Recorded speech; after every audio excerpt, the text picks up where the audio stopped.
Hi అండి, నమస్తే. నేను మీ రమ. ది రమ కిచెన్కి స్వాగతం. ఈరోజు మన రెసిపీ వచ్చేసి మునగాకు తెలగపిండి పప్పు అండి. ఈ తెలగపిండి ఆరోగ్యానికి చాలా మంచిది. దీంతోపాటు మనం మునగాకు కూడా యాడ్ చేస్తాం.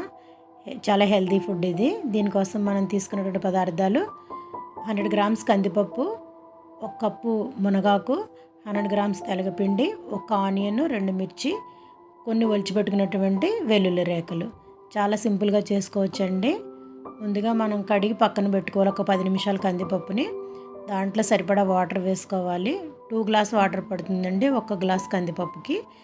అది కొంచెం పసుపు, లైట్గా ఆయిల్ వేసుకొని బాయిల్ అవ్వనివ్వాలి. చాలా తక్కువ ఉడకాలండి, ఎక్కువ మెత్తబడకూడదు. పప్పు అనేది కొంచెం పలుకుగా ఉండేలాగా దగ్గరుండి చూసుకోవాలి.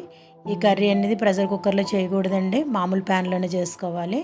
ఎందుకంటే పప్పు బాగా మెత్తగా అయిపోతుంది. అందుకని ఇది ఇలా బాయిల్ అవుతూ ఉండాలి. కొంచెం ఉడికిన తర్వాత మనం పప్పు కొంచెం పైకి తీసుకొని చెక్ చేసుకోవాలి. హాఫ్ బాయిల్ అయితే సరిపోతుందండి.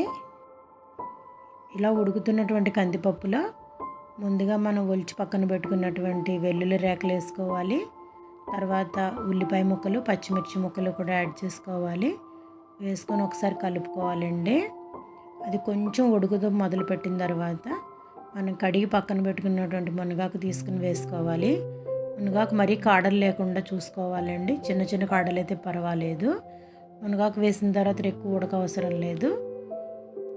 మునగాకు తర్వాత మనం తెలగపిండి పొడి వేసుకోవాలి. దీంట్లో తెలగపిండి పొడి వేసిన తర్వాత 2 మినిట్స్కి తెలగపిండి అంతా మగ్గిపోతుంది. ఎక్కువసేపు ఉంచకూడదండి, టేస్ట్ బాగోదు. తర్వాత దాంట్లో సరిపడా ఉప్పు, కారం యాడ్ చేసుకోవాలి.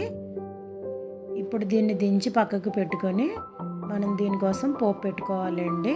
పోపు కోసం ముందు కడాయి పెట్టుకొని ఆయిల్ వేసుకోవాలి. ఈ ఆయిల్ అనేది గ్రౌండ్ నట్ ఆయిల్ కానీ పప్పు నూనె అయితే చాలా బాగుంటుందండి, కమ్మగా ఉంటుంది ఈ కర్రీకి.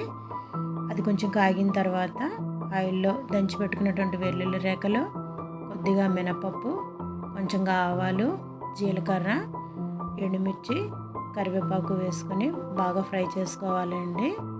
ఫ్రై అయిన తర్వాత మనం ఉడికించి పక్కన పెట్టుకున్నటువంటి కందిపప్పు, తెలగపిండి, మునగాకు మిశ్రమాన్ని తీసుకొచ్చి వేసుకోవాలి.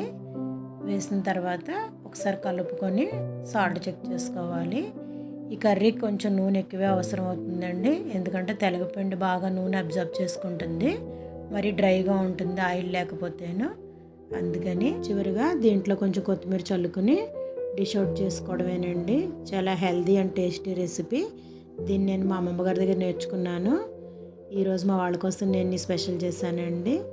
మరిన్ని వంటలతో ది రమ కిచెన్లో మళ్ళీ కలుద్దామండి. బాయ్ అండి.